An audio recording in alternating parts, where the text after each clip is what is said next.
opinion. That's very commonly expressed now. A lot of my friends express it, but it's just not rational, because they're missing a third option. There's a third option, and that is that the United States and Israel will continue doing exactly what they're doing right now. There's nothing to prevent that. That's a third option. And we know what they're doing. It's not a secret. You can see it in the developments on the ground, and you can see it in policy. It's essentially what Prime Minister Ehud Olmert called convergence, or maybe convergence plus.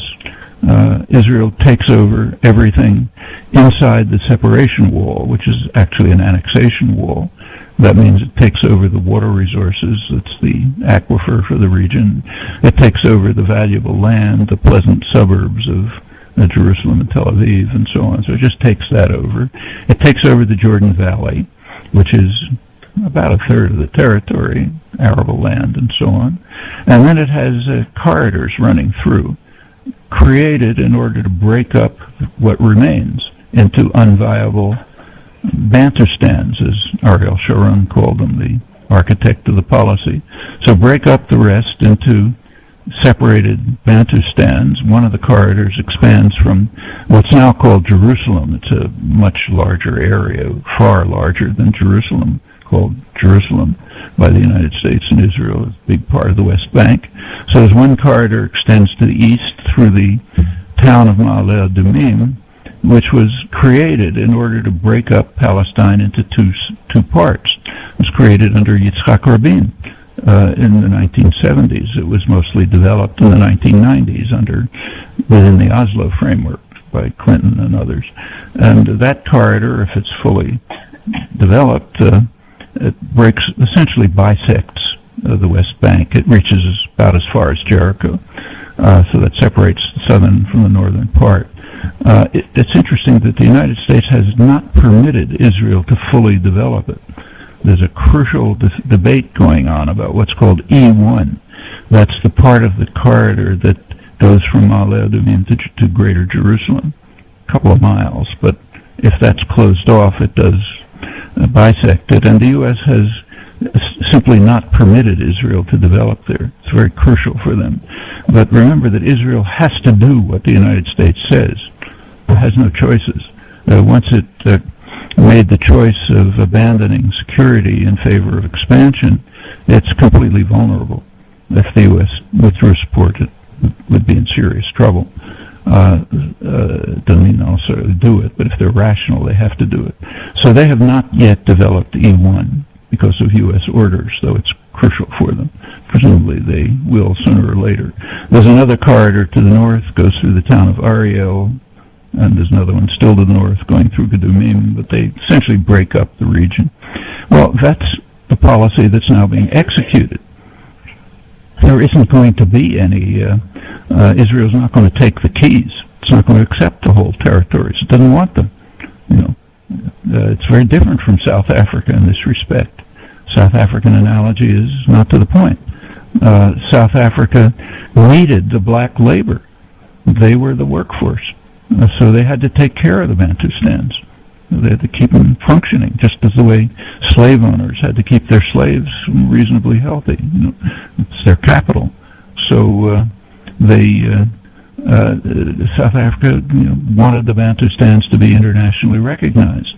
Israel did recognize them, but nobody else did. And they did sustain them. There was some development and so on. Israel has no commitment to the Palestinian areas. It doesn't want them. It wants them to go away. In fact, that's actually official policy. If you look back, just leave. We don't want you here. So they won't take the keys. The U.S. and Israel will take no responsibility for the Palestinians. The areas that they'll integrate into Israel have very few Palestinians, and they're more or less getting rid of those. So there won't be any, as it's called, demographic problem, the problem of too many Arabs in a Jewish state. That won't be a big problem. There are even worse proposals on the table, which we can go into if there's time. And that's the second option. So the realistic options today are, in fact, two. Either implement the international consensus, or Israel and the United States continue with what they're doing.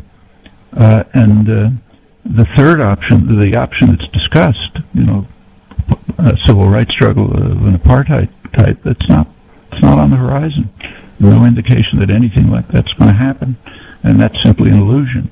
There's another aspect to the U.S. Israeli programs that's been going on since Oslo, and that is to separate Gaza from the West Bank.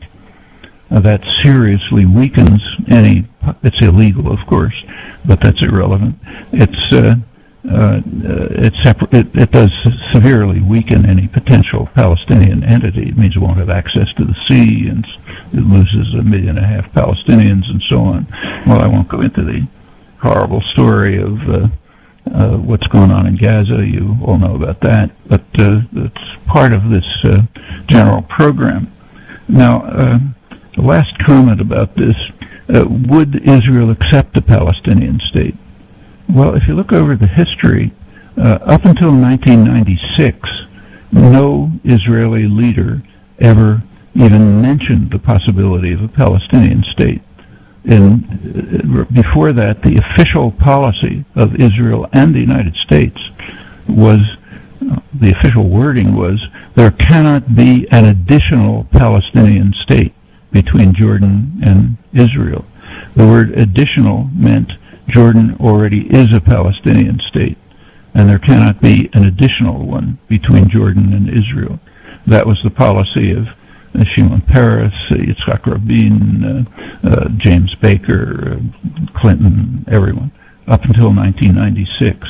That was Shimon Peres' last term in office. And as he left office, he had a press conference, international press conference, in which he said there can never be a Palestinian state, another one. Well, at that point, Netanyahu came in. He came into office. And his government was actually the first one to permit the term Palestinian state right away. His Minister of Information at a press conference was asked, can there be a Palestinian state ever? And the answer was, well, we're going to leave fragments of the West Bank to the Palestinians, and if they want to call it a state, that's fine. Or they can call it fried chicken. That was the answer. It's kind of like goodbye Europe, You can call it fried chicken if you want. You can call yourselves countries if you like. But this is the reality.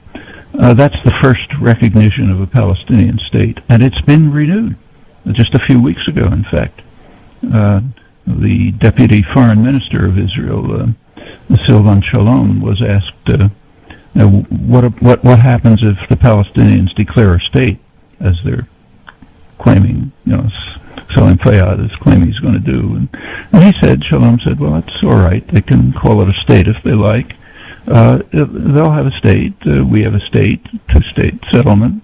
Of course, they won't have borders, but we don't have borders either, as he said, which is correct. So there'll be two states without borders, and small footnote is we'll own everything that matters, but they can have fried chicken. And that's essentially the position. These are the realistic options today. Well, I'll make one last comment. There's currently tension between the United States and Israel. It's not new. It's almost exactly what happened 20 years ago.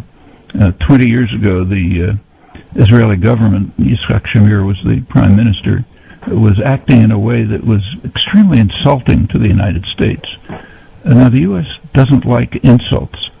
I mean, it didn't object to the policies he was carrying out, but they don't want them to be carried out in an insulting fashion. So what would happen is that, say, when James Baker, the Secretary of State, would arrive in Jerusalem, Shamir would pick that day to announce a new settlement, just like what happened with Biden a couple of weeks ago, a couple of months ago, I guess. He would, James Baker's, patrician, wasp. He doesn't like to be insulted, and Bush didn't either.